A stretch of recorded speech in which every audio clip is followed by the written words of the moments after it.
Dans le Nouveau Testament, le terme généralement traduit par servir est le terme grec diakonéo, qui signifie littéralement à travers la poussière, et désigne un préposé, un serveur ou une personne qui en sert une autre, d'où le terme français diacre. Ce terme est employé en référence aux aides de l'Église dans le livre des Actes. Les 12 convoquèrent l'ensemble des disciples et dirent « Il ne convient pas que nous délaissions la parole de Dieu pour servir aux tables. » Acte 6:2.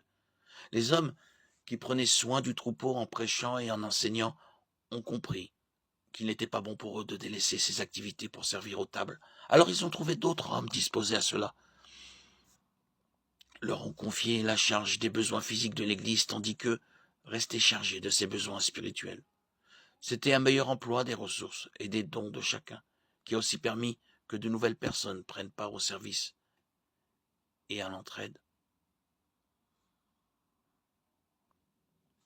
Aujourd'hui, pour l'Église biblique, ces rôles sont essentiellement les mêmes.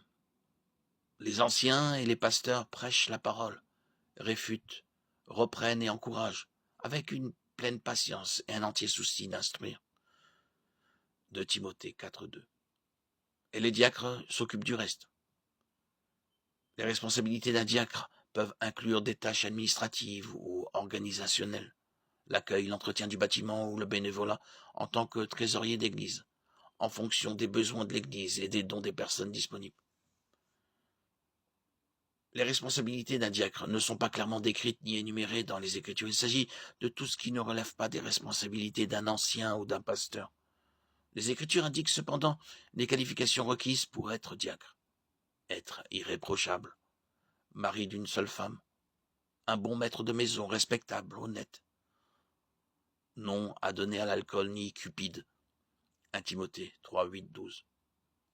La parole décrit le ministère de diacre comme un honneur et une bénédiction. En effet, ceux qui ont bien rempli leur service gagnent l'estime de tous et une grande assurance dans la foi en Jésus-Christ. 1 Timothée 3:13.